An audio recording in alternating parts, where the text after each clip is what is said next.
할렐루야. 주님의 이름으로 문안드립니다.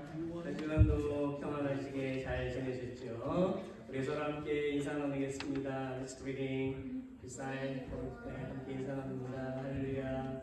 반갑습니다. 잘 오셨습니다. 오늘은 11월 셋째 주일입니다. 오늘 날씨가 참 좋은데요. 복된 이 주일 주님 앞에 찬양하면서 경배를 드리며 예배를 드립니다. 주께 가오니 날 새롭게 하소서. Lord, I come to you and my heart be changed and renewed. 우리 찬양하면서 주님 오늘 이 시간에도 역사해 주시옵소서. 제발 봐주시옵소서. 대화해 주옵소서. 힘 주시옵소서. 기쁨을 주옵소서. 이렇게 찬양을 나눕니다.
하나님 앞에 경배합니다.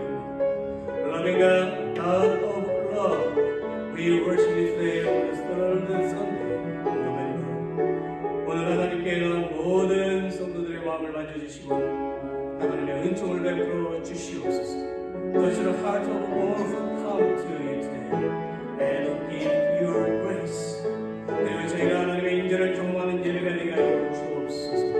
And let our worship experience of your presence.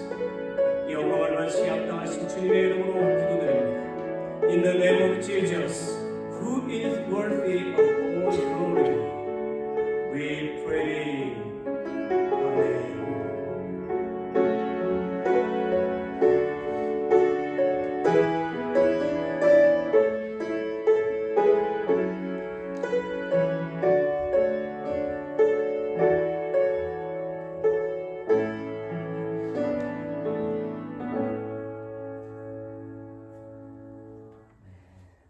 우리 서로 함께 인사 나누겠습니다. 한 번 더 인사 나눕니다.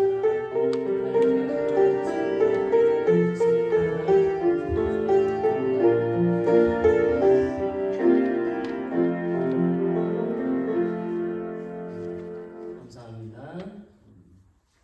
교회 서류 좀 보겠습니다. 넘버 1. 추수감사 주일 이제 다음 주로 다가왔습니다. 우리가 다음 주들이 추수감사 주일을 생각하시면서 1년 동안 베풀어 주신 또 하나님의 은혜에 몸과 마음과 정성을 다해서 예배드리고 감사하는 주일이 되도록 기도로 준비합시다. 그리고 계속해서 우리가 추수감사절을 위해서 강대상 주변에 우리가 같이 장식을 해주시면 감사하겠습니다. 넘버 2. 토요일 새벽 예배에 만이라도 여러분 참석하기를 요청합니다. 2025년도가 6주 남았습니다. 새해를 맞이하는 부분과 또한 새로운 계획으로 우리 교회가 나아가야만 합니다. 하나님, 어떻게 우리가 해야 됩니까? 우리가 주님을 위해서 해야 될 일들이 무엇입니까? 그런 계획과 기도를 하면서 준비하시고, 특별히 새벽 기도를 통해서 하나님과 더욱 친밀한 그러한 교제와 영성을 나누어 주시기를 바랍니다. 넘버 3. 우리가 대림절을 준비합니다. 대림절이라고 하는 것, 대강절이라고 부르는데 신학적인 해석과 성경적인 해석에 의해서 대림절이 더 맞다고 해서 이렇게 부릅니다. 다음 마지막 주일부터 이제 시작이 됩니다. 자, 이 준비의 의미는 성탄절 이전에 한 4주 전부터 우리가 그 주님의 탄생하신 우리가 기념하면서 오심을 기념하면서 매주 촛불을 하나씩 밝히면서 우리가 예배를 드리는 것입니다. 그래서 이 촛불은 희망이나 평화, 기쁨, 사랑을 상징하고 마지막에 그리스도 예수님의 촛불을 밝히면서 성탄절의 의미를 되새기게 됩니다. 자, 이 절기는 단순한 어떤 일정상의 준비 기간이 아니고요. 예수님의 초림 그리고 재림을 함께 기억하고 묵상하는 그런 영적인 시간입니다. 그래서 주님이 오신 목적과 다시 오실 그 주님, 넘겨주세요. 다시 오실 그 주님의 약속을 돌아보면서 우리가 신앙을 새롭게 다지는 그런 계기가 되도록 합시다. 마지막 넘버 4, 기도 요청 계속 기도합시다. 우리 교회 모든 성도님들의 영적인 건강과 또 육신의 건강을 위해서 또 성령 충만한 삶을 위해서도 우리가 계속 기도하도록 하겠습니다. 우리 다 같이 일어나시겠습니다. 레처 스탠드 찬송가 43장 부르시면서 우리가 예배로 올라가겠습니다.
하나님 아버지 감사합니다. 주님의 거룩하심을 찬양합니다. 이제 올해도 한 달을 조금 남겨놓고 있음을 감사합니다. 지난 열달 동안을 주님의 은혜 가운데 건강하고 복되게 지내게 하심을 감사합니다. 귀하신 주님의 전으로 나와 예배를 드리게 하시는 은혜에 감사합니다. 하나님 아버지, 저희 모두가 지난날의 은혜를 감사하면서도 하나님의 뜻대로 살지 못한 것을 용서받게 하시고 우리의 현실 생활 속에 성령으로 인도하심을 믿고 힘을 얻는 승리의 생활을 하게 하옵소서. 이 시간 우리가 성령 안에서 기도하고 찬송하고 말씀을 사모할 때 은혜 받게 하시며 의로운 인격을 갖추고 새 사람으로 새 날을 살아갈 수 있도록 크신 은총을 내려 주옵소서.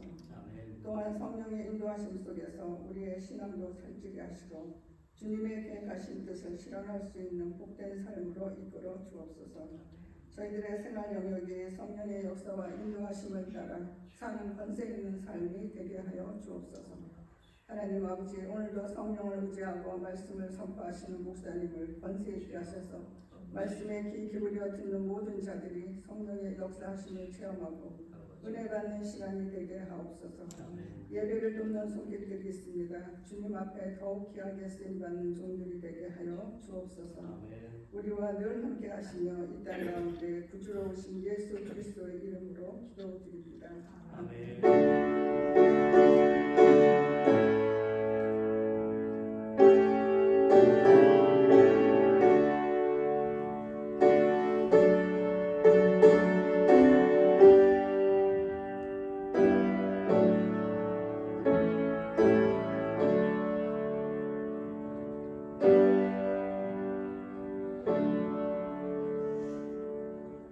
찬송가 50장 부르시면서 고원하겠습니다.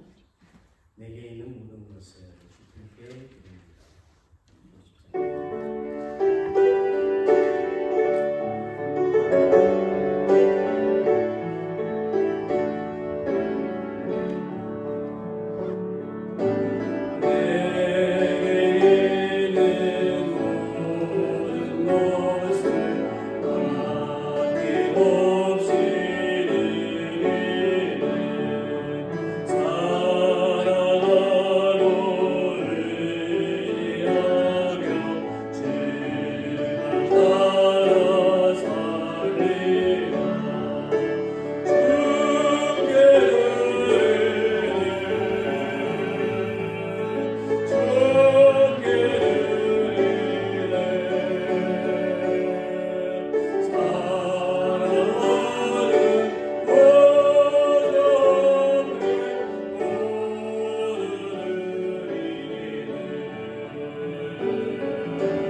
기도하겠습니다.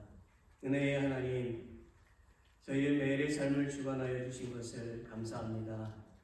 God of grace, thank you for reading our daily Bibles. 오늘도 주님께 나온 모든 성도들이 주님의 은혜를 기억하여 감사의 예물을 봉헌합니다. Today all the saints who come to you remember your grace and offer their offerings of gratitude.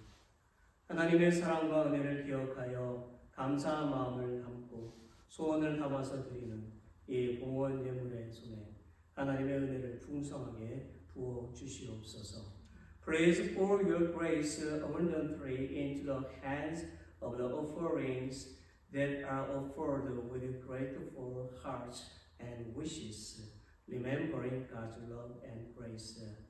오늘 예배 참석한 모든 성도들이 만물이 모두 하나님께로부터 왔음을 깨닫고 항상 하나님께 감사하는 삶을 살게 하여 주옵소서.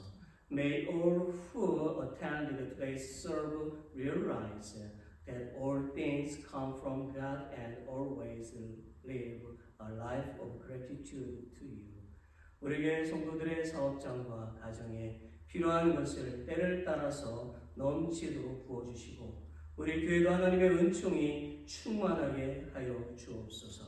Please pour out what is needed in the workplaces and the homes of our church members in due time, and may God's grace overflow to our church. 만물의 주인이신 예수님 이름으로 기도합니다. In the name of Jesus, the Lord of all things, we pray. Amen.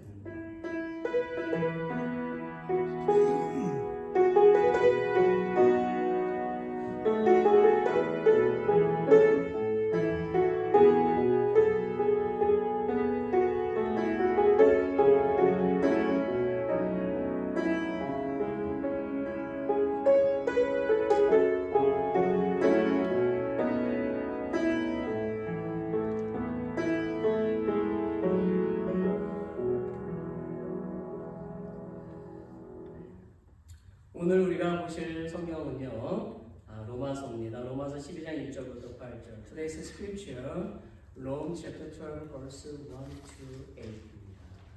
우리 같이 함께 이 말씀을 읽겠습니다. Shall we read it together? 그러므로 형제들아, 내가 하나님의 모든 자비하심으로 너희를 권하노니 너희 몸을 하나님이 기뻐하시는 거룩한 산 제물로 드리라. 이는 너희가 드릴 영적 예배니라. 너희는 이 세대를 본받지 말고 오직 마음을 새롭게 함으로 변화를 받아 하나님의 선하시고 기뻐하시고 온전하신 뜻이 무엇인지 분별하도록 하라.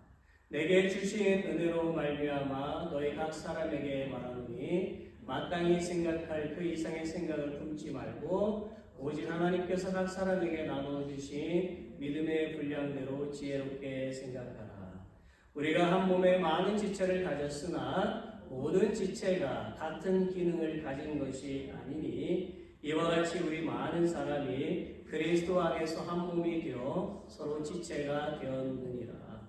우리에게 주신 은혜대로 받은 은사가 각각 다르니 혹 예언이면 믿음의 분수대로, 혹 섬기는 일이면 섬기는 일로, 혹 가르치는 자면 가르치는 일로, 혹 위로하는 자면 위로하는 일로, 구제하는 자는 성실함으로, 다스리는 자는 부지런함으로, 긍휼을 베푸는 자는 즐거움으로 할 것입니다. 아멘. 저만 더운 거죠? 여러분들 혹시 추운 분 계세요? 네, 밥은 우리 소셔츠를 입고 왔는데 저만 더운 것 같습니다. 우리가 하나님 앞에 나아갈 때에 열정적으로 예배 드릴 때 하나님이 더 기쁘게 받으시는 줄로 믿습니다. 아멘. 저는 오늘 우리가 읽은 이 말씀을 통해서 그리스도인의 삶의 우선순위라는 제목으로 우리가 말씀을 좀 나누려고 합니다.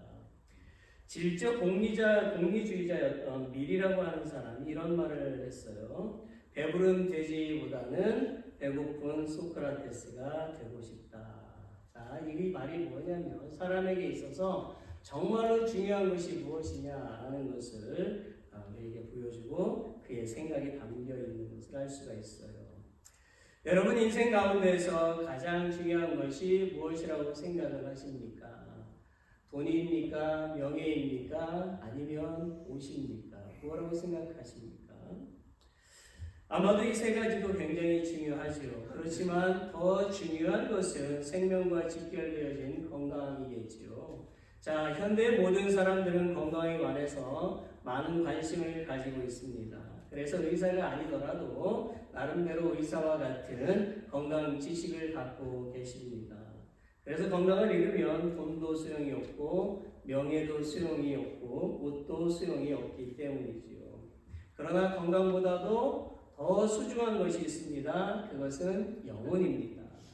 육체의 건강을 위해서 아무리 좋은 음식을 먹는다 할지라도 마음이 평안하지 않으면 몸에 해롭게 되기 때문이지요.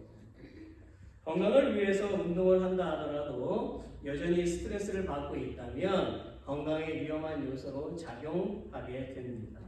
마음이 편해야지만 내 영혼이 건강해야지만 내 육체도 건강하게 되고 돈도 명예도 지식도 옷도 어울리게 되는 것이지요.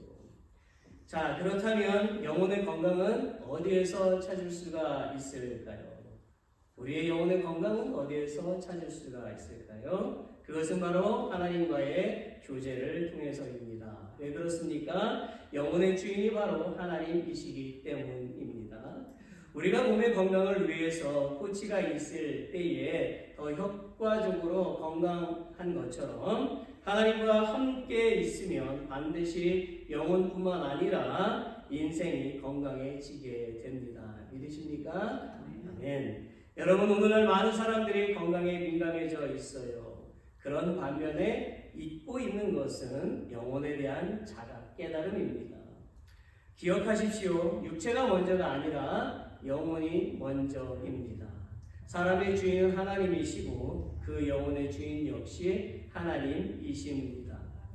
연어라고 하는 물고기는 강에서 태어나서 바다로 나가서 살다가 어른이 되어서 다시 고향인 강으로 돌아와서 새끼를 낳고 죽지요. 무려 2만 킬로미터를 헤엄치고 돌아와서 혼신을 다해서 새끼를 낳고 죽는다고 합니다. 이런 자연의 삶을 보면 신기하고 놀랍습니다. 그런데 연어의 일생은 인간적인 상식으로는 이해가 되지가 않지요. 왜 돌아오느냐는 말입니다. 그것도 2만 킬로미터를 힘겹게 헤엄을 쳐서 말이에요. 오직 새끼를 낳기 위해서 돌아와요. 연어는 자신의 그 생명체, 자신의 새끼를 이 세상에 다시 내보내기 위해서 희생과 헌신을 하고 장렬하게 죽음을 맞이합니다. 연어의 이러한 행동은 미련한 짓 아닙니까? 그렇죠? 그냥 바다에 나오면 되는 것 아닙니까? 굉장히 미련해 보이기도 하지요. 자, 과학자는 이것을 통해서 회귀 본능이라는 말을 사용을 합니다. 동물들도 자신들이 할 일을 알고 있다는 거죠. 그것도 미련스럽게 그 일을 하고 있다는 거예요. 그런데 그 미련스러운 일들로 인해서 생태계가 보존이 되는 것입니다. 연어가 죽으면 누구에게 유익이 있을까요? 겨울을 맞이할 봄에게 많은 에너지를 주게 되겠지요. 또한 새들에게도 훌륭한 먹이를 제공합니다. 연어는 본능적으로 고향으로 돌아가요. 한 마리도 거부하지 않습니다. 그런데 여러분, 사람들은 자신들이 무엇을 해야 하는지를 잘 모르고 있는 것 같습니다. 사람들 중에는 하나님께 돌아가지 않고 거부하는 사람들이 많이 있어요. 진실로 인생은 하나님께로 돌아가야만 합니다. 오늘 성경 속에서 보니까 바울은 사람은 그리스인이 되어야 하며 그리스인은 반드시 그들의 삶 속에서 우선순위를 정해놓고 살아가야 한다라고 권면하고 있습니다. 그것은 5가지이며 우리가 이 5가지를 잘 배워서 우리의 삶에 적용하며 살아가야 할 것입니다. 넘버 1, 우리는 전심으로 하나님이 기뻐하시는 거룩한 예배를 드려야 합니다. 1절을 보십시오. 그러므로 형제들아 내가 하나님의 모든 자비하심으로 너희를 권하노니 너희 몸을 하나님이 기뻐하시는 거룩한 산 제물로 드리라. 이는 너희가 드릴 영적 예배니라. 아멘. 바울은 1절에서 로마의 성도들에게 형제들아 이렇게 부르고 있어요. 그렇다고 실망하지 마십시오. 자매들아 왜 없지? 성경에 자매들은 없는데 다 똑같이 포함해서입니다. 자, 바울이 이렇게 형제들아 라고 부르는 것은 바울의 그 따뜻한 마음이 들어있는 것으로서 바울이 고난 가운데서도 세상에 흔들리지 않고 복음을 꿋꿋하게 지키고 있는 로마 성도들을 얼마나 사랑하는지를 잘 알려주는 대목이지요. 바울은 이런 사랑하는 마음을 담아서 사도의 권위를 가지고 로마의 성도들에게 권면하고 있는 것입니다. 바울의 권면은 하나님의 모든 자비하심으로 행하는 것이었어요. 그가 말하고 있는 이 자비는 복수적인 표현인데요. 모든 자비하심. 그냥 하나의 자비가 아니고 모든 자비하심을 뜻합니다. 여러분, 우리는 살아오면서 얼마나 하나님의 자비하심을 잊고 살았는지를 깨닫게 된다면 하나님께서 원하시는 것을 할 수가 있을 것입니다. 그렇지 않습니까? 안 그런가요? 네, 오늘도 뭐 아멘을 안 하십니다. 아멘 하는 분에게 더욱더 은혜가 충만할지어다. 아멘. 여러분의 인생 가운데서 하나님은 여러분에게 얼마나 많이 자비를 베풀어 주셨나요? 한번 생각을 해보세요. 여러분들의 삶 속에서 하나님이 나에게 자비를 얼마나 많이 베풀어 주셨나? 달리 표현한 은혜를 얼마나 많이 베풀어 주셨는가? 어떤 분은 조금 있을 것이고 또 어떤 분은 많이 있을 것입니다. 어떤 성도님이요, 오래전에 교통사고를 당했어요. 너무나 큰 사고여서 그는 자신의 다리로 걸을 수도 없을 것이라고 생각을 했고 자신의 팔도 사용할 수 없을 것을 알았어요. 왜냐하면 병원에 갔는데 팔다리가 안 움직이는 거예요.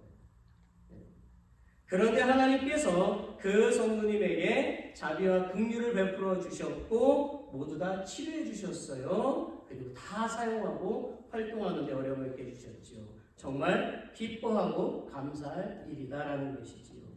바울은 지금 하나님의 그 자비하심을 입은 성도가 제일 먼저 할 일이 무엇인지를 알려주고 있는 것입니다. 그것이 무엇인가요? 너희 몸을 하나님이 기뻐하시는 거룩한 산 제물로 드리라는 거예요. 하나님이 기뻐하시는 이 제물이라는 말은 하나님께 전인격적으로 우리의 몸을 또 우리의 삶 전체를 드리는 것을 뜻하는 것입니다. 즉 이 말씀은 우리의 생애를 통해 계속적으로 하나님 보시기에 선한 일, 하나님께 영광을 돌리는 일에 힘쓰는 것을 말합니다. 그리고 거룩함이라고 하는 말은 흠이 없이 순전하다라는 뜻입니다. 그래서 거룩한 제물이란 죄의 종이었던 우리가 예수 그리스도를 통해서 피로 씻음받아 그가 주신 새 생명으로 그를 위해서 살아가는 것을 말하는 것입니다. 다시 말하면 뉴 크리에이션으로 살아가는 거죠. 그리고 산 제물이라는 단어에서도 알 수 있는 것처럼 구약 시대에는 동물을 잡아서 자신의 죄를 전가했었어요. 그러나 이제는 우리 자신을 드리라는 것입니다. 살아있는 우리 자신을 드리라는 거예요. 또한 지역이나 시간에 구애받지 않는 살아 움직이며 생활하는 그 자체로 우리의 삶 자체로 우리가 하나님 앞에 우리의 삶을 바치라는 것을 말해주고 있습니다. 바울은 이 예배에 대해서 이것이 바로 너희가 드릴 영적인 예배다라고 말하면서 예배가 단순히 제사 행위로 끝나서는 안 되며 내 삶에 우리의 삶의 모든 가치와 의미를 예수님께 두고 주님을 섬기며 사는 삶을 살라고 권면하고 있는 것입니다. 그러므로 하나님이 기뻐하시는 예배는요, 매 순간순간마다 우리의 마음을 다하고 뜻을 다하고 힘을 다해서 하나님을 사랑하는 것입니다. 이웃을 사랑하는 것이 먼저가 아니고 하나님을 사랑하는 것이 먼저가 되어야만 하는 것입니다. 이 말씀은 성경 마태복음 24장 37절로 39절에 보면 잘 나와 있어요. 우리 이 말씀을 같이 읽어보겠습니다. Let's read it together. 예수께서 이르시되 내 마음을 다하고 목숨을 다하고 뜻을 다하여 주 너희 하나님을 사랑하라 하셨으니 이것이 크고 첫째 되는 계명이요 둘째도 그와 같으니 내 이웃을 내 자신같이 사랑하라 하셨으니 이렇게 되어져 있지요. 그러니까 하나님을 먼저 사랑해야 되는 거예요. 그 다음에 이웃을 사랑하는 것이지요. 여러분 건축기사 르 트루레라는 그런 사람이 간증을 했어요. 그의 간증은 다음과 같습니다. 우리 교회의 젊은이들은요 찬양 예배를 드리기 위해서 정기적으로 선교단에 가곤 합니다. 저도 그들과 함께 그곳에 가서 찬양 예배를 드렸습니다. 그러던 어느 날 밤이었어요. 그날 저는 특별히 해야 할 일이 있었습니다. 그 당시 저는 어느 소규모 공장에서 일하고 있었는데 그 회사가 다음 날까지 어떤 기계를 만들고자 계획 중이었어요. 저는 그 기계의 디자인을 하는 사람으로 디자인을 고안해서 다음날 아침 회사의 중역에게 전달해 주어야만 했습니다. 저는 고민이 됐어요. 왜죠? 맡은 일을 해야 하는지 아니면 선교단 예배에 참석을 해야 되는지 고민하고 결정할 수가 없었기 때문입니다. 제 마음속에서 주님과 제가 싸우고 있었어요. 마침내 저는 결정을 내렸어요. 다음날 아침까지 그려야 할 디자인을 어떻게 고안해야 될지 전혀 계획을 갖고 있지 않았고 젊은이들과 함께 선교단 예배로 갔습니다. 그날 우리들은 그곳에서 굉장히 의미 있는 예배 시간 또 시간들을 보냈습니다. 집에 돌아보니 시계는 밤 10시를 가리키고 있었어요. 물론 그때까지 저는 어떤 계획을 갖고 있지 않은 상태였습니다. 다음날 그 도안을 제출해요.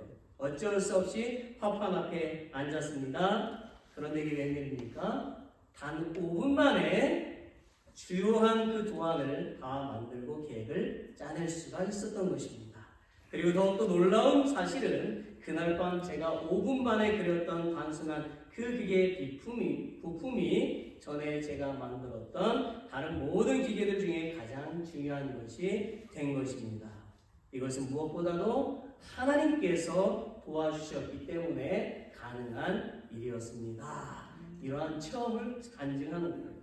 사랑하는 성도 여러분, 여러분이 하나님께로부터 복을 받기를 원하신다면 주의를 반드시 지키시기를 바랍니다.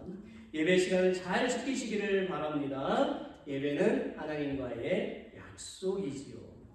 제가 알기로는 여러분은 약속을 지키지 않는 사람을 싫어하실 것입니다. 맞죠? 솔직히 고백하세요. 맞죠? 아마도 화를 내는 분도 계실지 모르겠어요. 그런데요, 우리는 하나님과의 그 약속을 깨뜨리는 것에 대해서는 정말 관대한 것 같아요. 예배 늦었어도 꼭 오시기를 바랍니다. 그러나 일찍 오시는 것이 바람직한 행동이에요. 예배 시간 전에 다른 약속을 하지 않도록 하십시오. 여러분이 하나님을 사랑한다면 하나님께로 그 마음을 돌려놓아야만 하는 것입니다. 그분은 우리를 만드신 분이시고 우리가 돌아가야 할 영원한 안식을 누릴 처소가 되시지요. 우리는 우리의 삶 속에서 항상 하나님이 기뻐하시는 예배를 드려야만 하는 것입니다. 아멘. 넘버 2, 우리는 이 세상을 본받지 말고 하나님의 기뻐하시는 뜻을 분별해야만 합니다. 2절을 보실까요? 너희는 이 세대를 본받지 말고 오직 마음을 새롭게 함으로 변화를 받아 하나님의 선하시고 기뻐하시고 온전하신 뜻이 무엇인지 분별하도록 하라. 바울은요, 로마에 있는 그리스도인들에게 이 세대를 본받지 말라고 그렇게 당부하고 있어요. 그가 말하고 있는 이 세대는 이 세상을 가리키는 거지요. 그래서 이 세대는 이 세상 신 혹은 공중의 권세 잡은 자, 다스리는 악한 세대를 의미하는 것입니다. 따라서 이 세대는 그리스도의 통치 아래에 있는 하나님 나라의 적대 세력을 의미할 뿐만 아니라 이 세대의 삶의 방식과 가치, 기준, 시대의 정신도 포함하고 있어요. 바울은 하나님을 대적하는 이 세상의 모든 것들에 대해서 그리스도인이 세상 풍습을 받아들이거나 거기에 순응하지 말라고 지금 강조하고 있는 거지요. 오히려 바울은 마음을 새롭게 하여서 변화를 받아야 한다라고 가르치고 있어요. 마음을 새롭게 함으로 변화를 받는 것, 이것은 우리의 생각과 이해가 새롭게 변화되는 것, 계속 변화되는 것을 말하는 것입니다. 그런데 이런 변화는 우리의 힘으로 되는 것이 아니고 성령의 역사를 통해서 되는 것이지요. 예수님이 승천하신 후에 성령 하나님이 이 세상에 오셨습니다. 그리고 예수님은 모든 사람들 마음속에 성령님께서 내주하고 계셔요. 그래서 우리가 무엇을 할 때에 항상 성령 하나님께 도움을 구해야만 하는 것입니다. 우리는 이 세상의 풍조를 따라가지 않고, 즉 사단에게 지지 않고 항상 변화된 하나님의 그 백성으로 살아 삶 속에서 승리하며 살 뿐만 아니라 하나님의 그 선하심과 기뻐하심과 온전하신 뜻을 분별하려면 하나님께 성령 충만하게 해달라고 기도해야만 하는 것입니다. 그래야만 하나님의 그 뜻을 인지하고 하나님의 자녀로 올바르게 살 수가 있는 것이지요. 여러분, 예수님께서 베다니에 들어가셨어요. 그리고 그곳에서 두 여인을 만납니다. 누구를 만나죠? 마리아와 마르다를 만나게 됩니다.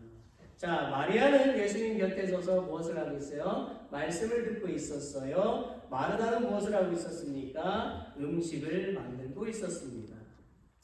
여러분, 마리아와 마르다 중에 누가 더 예수님께 칭찬을 들었을 것이라고 생각을 하십니까?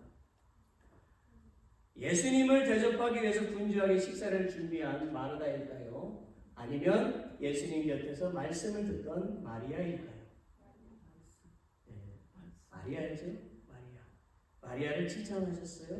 누가복음 10장 41절로 42절을 같이 읽어볼까요? Shall we read it together? 주께서 대답하여 이르시되 마르다야 마르다야 네가 많은 일로 염려하고 근심하나 몇 가지만 하든지 혹은 한 가지만이라도 족하니라. 마리아는 이 좋은 편을 택하였으니 빼앗기지 아니하리라 하시니라. 네, 마리아를 칭찬하셨어요. 예수님은 마르다의 수고를 알고 계셨습니다. 그러나 예수님은 마르다가 말씀을 듣기를 원하셨고 여러 음식을 만드느라 분주하고 근심하지 말고 한 가지만 만들어도 되니 말씀을 듣는 일에 더 중요하다라고 권면하고 계시는 거죠. 마르다 입장에서 생각해보면 어때요? 예수님의 말씀이 서운하죠. 제가 여러분들 중에 누가 이런 말을 하면 아마 저를 서운하게 생각할 것 같아요.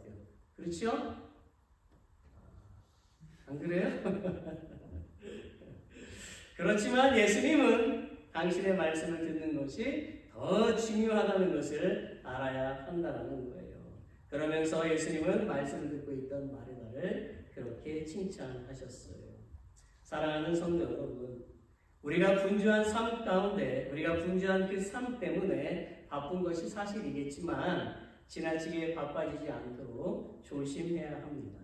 또한 분주한 그 삶 때문에 말씀을 읽는 일들이 소홀히 되지 않도록 그리고 영혼의 피폐를 가져오지 않도록 우리는 조심해야만 합니다.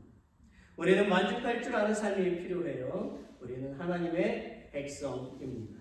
세상 사람들과 다르게 살아가야 하지. 우리는 예수님이 무엇을 더 기뻐하시는지를 깨달아야만 하는 것입니다. 너무 바빠서 하나님의 말씀을 듣는 일이 소홀해지지 않도록 일을 줄여야 할 필요가 있어요. 시간을 잘 사용할 필요가 있습니다. 말씀을 읽는 시간을 만드셔야만 합니다. 하나님의 말씀을 들으러 교회로 나와야만 하지요. 우리는 육신의 양식도 먹어야 하지만 영혼의 양식인 하나님의 말씀도 매일 먹어야만 합니다. 그래야만 살 수가 있습니다. 아멘.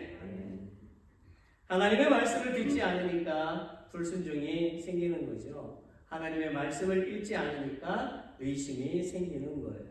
하나님은 항상 이스라엘 백성들에게 이러한 말씀을 반복적으로 하셨어요. 나 여호와는 너희의 여호와 하나님이니 나의 말을 들어야 된다라고 늘 그렇게 강조하셨어요. 가나안에 들어갈 그 이스라엘 백성들에게는 이 단어를 더욱더 크게 사용하고 들으라고 명령을 하셨어요. 육체의 양식은요, 이 세상에서의 삶에 관여하지만 영혼의 양식인 하나님의 말씀은 영생을 주는 생명의 빛이 됩니다. 우리의 인생의 말씀을 우선순위에 두어서 예수님께 기쁨을 드리는 저와 여러분이 되시기를 축원합니다. 넘버 3, 우리는 믿음의 분량대로 지혜롭게 생각해야 합니다. 3절을 보세요. 내게 주신 은혜로 말미암아 너희 각 사람에게 말하노니 마땅히 생각할 그 이생의 생각을 품지 말고 오직 하나님께서 각 사람에게 나눠주신 믿음의 분량대로 지혜롭게 생각하라. 아멘. 자, 이제 바울은요, 로마에 있는 그리스도인들이 각자 한 사람 한 사람에게 그들에게 권면하면서 그리스도인 서로의 그 관계를 어떻게 할지에 관해서 말씀하고 있어요. 그러면서 바울이 제시하는 것은 믿음의 분량대로 지혜롭게 생각하라는 것입니다. 믿음의 분량은 믿음이 물질적인 것처럼 측정되는 그런 어떤 양적인 것이라기보다는 교회 안에 다양한 기능들이 있어서 각자 주어진 직분과 그 은사의 한계와 특성에 따라서 다르다라는 뜻입니다. 즉 하나님은 서로에게 유익을 주게 하기 위해서 각자의 믿음에 맞는 은사를 주셨다라는 거예요. 그래서 그리스도인은 하나님께 주신 이 은사를 가지고 지혜롭게 생각하고 사용해야 된다라는 거죠. 지혜롭게 생각하라는 말은 분에 넘치는 오만한 생각을 버리고 건전하고 겸손한 생각을 가지라는 것입니다. 특히 이것은 하나님께서 각 사람에게 나누어 주신 믿음의 분량대로와 관계가 있어서 사용되어지는 말로서 지혜롭게 생각할 그 기준으로서의 믿음의 분량을 제시한 것입니다. 하나님께서 믿음의 그 분량대로 은사를 주셨다는 것은 각자의 직분과 역할이 다르다는 뜻이고 동시에 자신이 받지 아니한 직분의 영역은 침범해서는 안 된다라는 뜻입니다. 그러므로 그리스도인은요, 그가 교회에서 어떤 일을 수행할 때에 이러한 제한을 의식하고 각자의 은사를 존중하면서 서로 도와야 하며 마땅히 생각할 그 이상의 생각을 품어서는 안 됩니다. 즉, 나 자신을 높이 평가하면서 상대방에 대해서 부풀려서 말하거나 지나친 생각을 가져서는 안 된다라는 것입니다. 여러분, 저는 어느 어머니가 쓴 글을 읽었어요. 그 어머니가 이런 글을 썼어요. 아침부터 비가 내리고 있었어요. 외출할 일이 생겨서 서두르다가 큰 며느리의 친정아버지가 생신이라는 것을 알게 되었습니다. 갑자기 선물을 사는 것도 어렵고 또 며느리가 친정에 갈 때 적당한 선물을 가지고 가게 되면 좋겠다라는 생각이 들어서 봉투에다가 약간의 돈을 넣었어요. 하지만 나는 이른 아침에 불쑥 찾아가는 것도 그렇고 아이들 단잠을 깨우는 것만 같아 망설이다가 며느리를 동네 입구로 불러내어 돈을 전해주고 싶었어요. 그리고 나는 몇 번이나 다이얼을 돌렸는데 전화를 했는데도 큰 며느리가 전화를 받지를 않았어요. 내 마음은 급하였기 때문에 하는 수 없이 직접 큰 며느리 집으로 갈 수밖에 없었지요. 배를 눌렀어요. 띵동 띵동. 누구세요? 하는 며느리의 소리가 들렸습니다. 그러나 문을 열어주는 사람은 잠에서 막 덜 깬 듯한 아들이었어요. 아들이 나를 집 안으로 들어오라고 했지만 나는 아들을 밖으로 나오게 해서 봉투만 전해주고 돌아섰어요. 나는 큰 며느리가 밖으로 나오지 않고 아들이 나와서 여러 생각이 들었어요. 전화도 없이 불쑥 찾아간 것이 그렇게도 못마땅했을까? 주책스러운 시어머니라고 인사조차 하기 싫었던 것일까? 하필이면 왜 자는 사람을 깨워서 문을 열라고 하였을까? 이런저런 생각이 번복이 되어 마음을 어지럽혔어요. 좀 처연한 기분으로 걸어가는데 누군가 등 뒤에서 어머니! 하고 부르는 거예요. 고개를 돌려보니까 큰 며느리가 숨을 헐떡거리고 있었어요. 어머니, 그렇게 마음 안 쓰셔도 되는데요.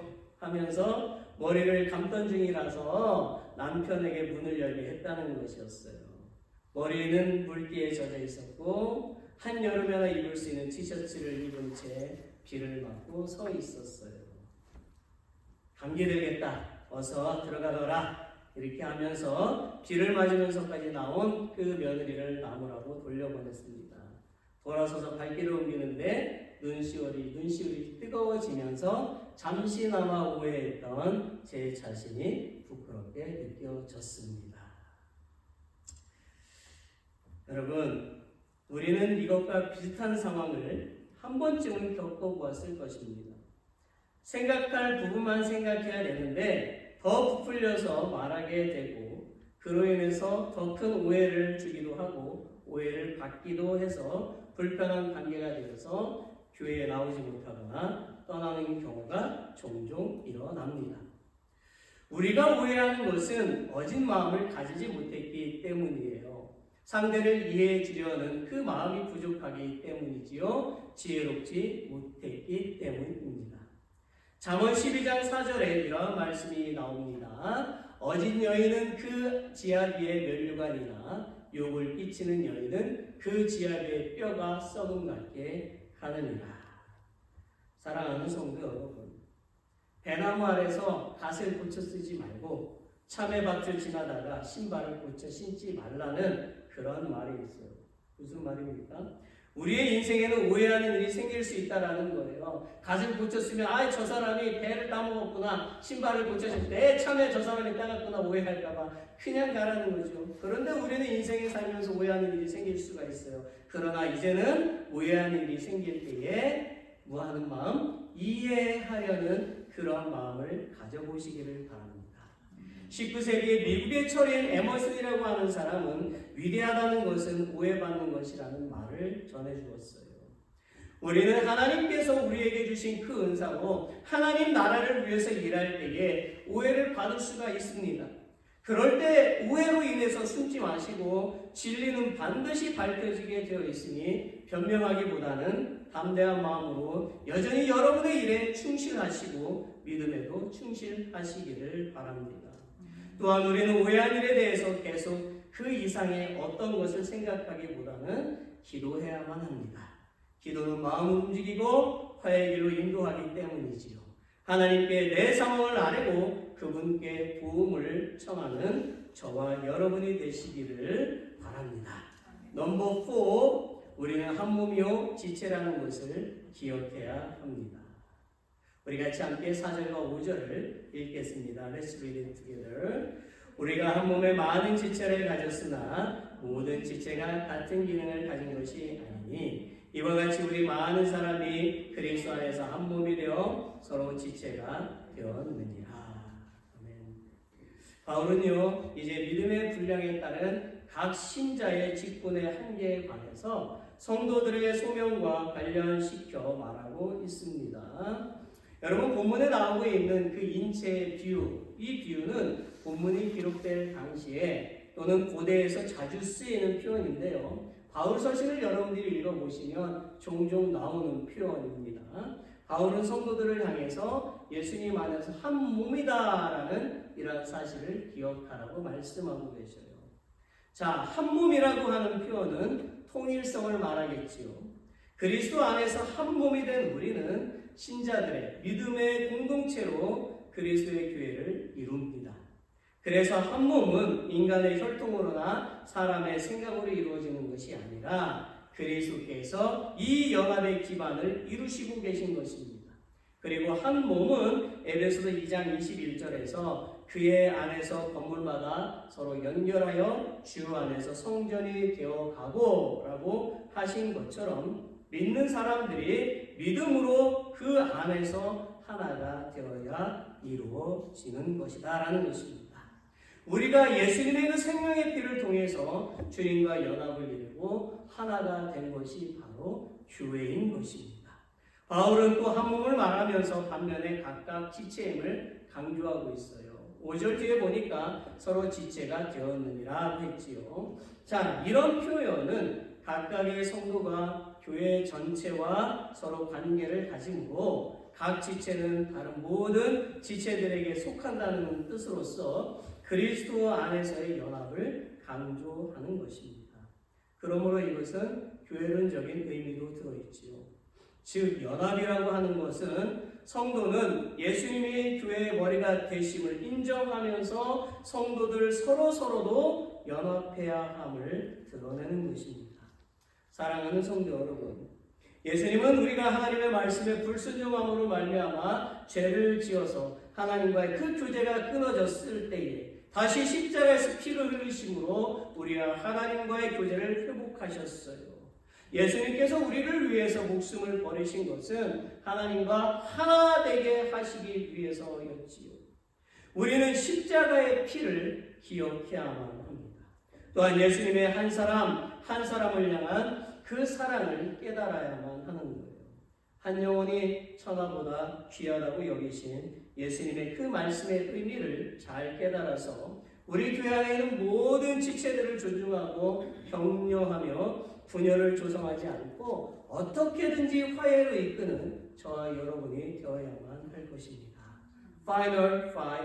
우리는 하나님이 우리에게 주신 은사로 겸손하게 봉사해야 합니다. 6절부터 8절까지 다시 한번 읽어보겠습니다. Let's read together.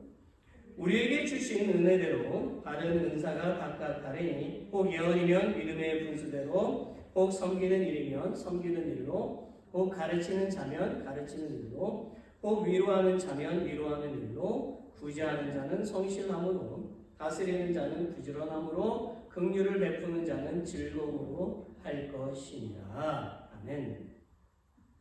마지막으로 바울은 하나님께서 각 지체들에게 주신 은사를 구체적으로 말하고 있어요. 바울이 말하고 있는 이 은사들은 예언, 섬기는 일, 가르치는 일, 권위하는 일, 구제하는 일, 다스리는 일, 긍휼을 베푸는 일이지요. 성경 다른 곳에도 좀 여러분들이 살펴 읽어보시면 은사에 대해서 또 다른 곳에 나와 있어요. 자, 이 모든 은사들은 우리의 능력을 자랑하라고 주신 것이 아니라 하나님이 우리에게 주신 은사는 세 가지 목적이 있습니다. 첫째는 은사는 서로 섬기라고 주신 거예요. 서로 섬기라고 주신 거예요. 둘째는 은사는 서로 힘을 모아서 하나님께 영광을 돌리는 일에 집중하라고 주신 것입니다. 셋째는 은사는 예수님 안에서 하나 되라고 주신 것입니다. 사랑하는 성도 여러분, 하나님은 여러분에게 은사를 주셨어요. 세상에서도 자기 적성에 맞는 일을 하게 되면 즐거움으로 능력 있게 일을 하게 됩니다.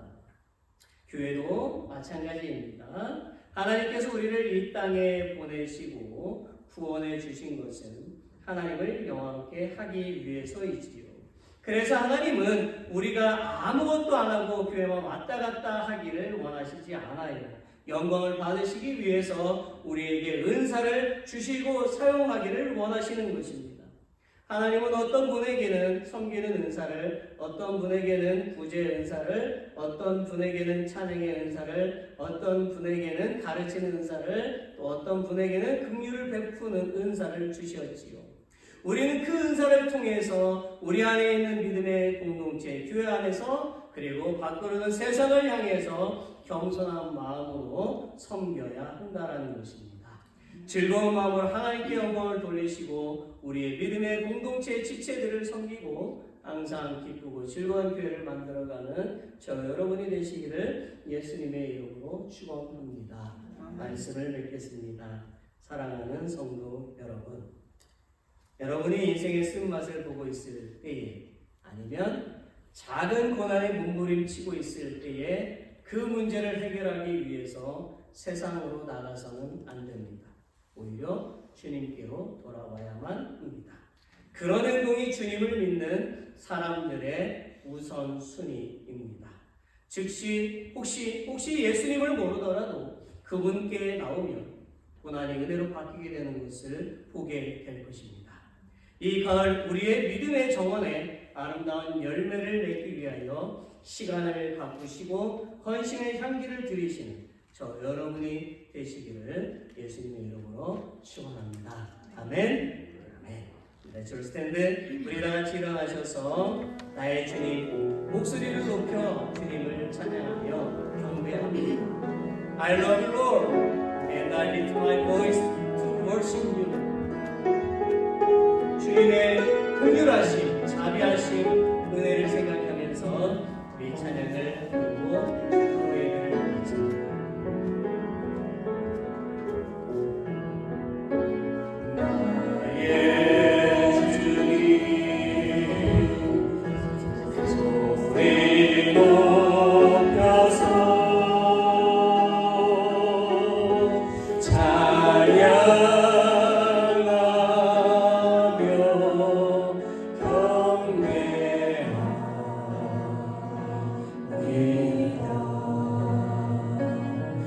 나의 주님 기뻐 받으사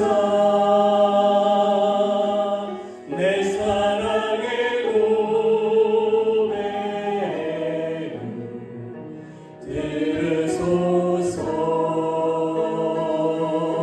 I love you Lord, I love you Lord, and I lift my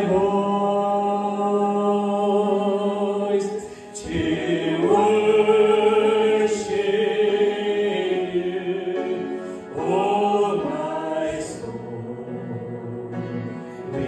rejoice. Take joy, my King, in what you hear. Make me a sweet, sweet sound in your ear. 내 사랑의 고백을, 내 사랑의 고백을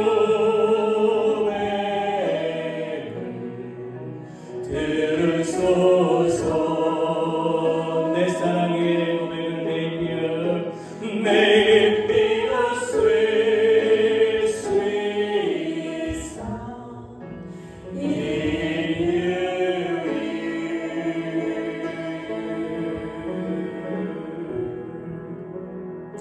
거룩하신 하나님, 우리가 이 세상에 살면서 세상을 사랑하거나 우상을 숭배하지 말고 오직 하나님만을 섬기도록 굳센 믿음도 주시고 담대한 마음도 주시옵소서. Holy God, please give us a firm faith and courage to live in this world and not love the world or worship idols but serve only you. 그래야 우리가 항상 주 안에서 승리하게 해주시고 거룩한 하나님의 자녀요 성숙한 그리스도인으로 살게 하여 주시옵소서. So that we can always be victorious in the Lord and become your holy children and mature Christians. 그래야 우리가 이 지역에 복음의 씨앗을 뿌리고 구원의 열매를 풍성하게 맺는 우리 교회가 되게 하여 주옵소서. So that we can become a church that sows the seeds of the gospel in this region and bears abundant fruits of salvation. Now, may the grace of our Lord Jesus Christ, the great and eternal love of God, and the fellowship of the Holy Spirit be upon all the saints who worship today and upon all Christians in this area forever and ever. And all God's people say, Amen.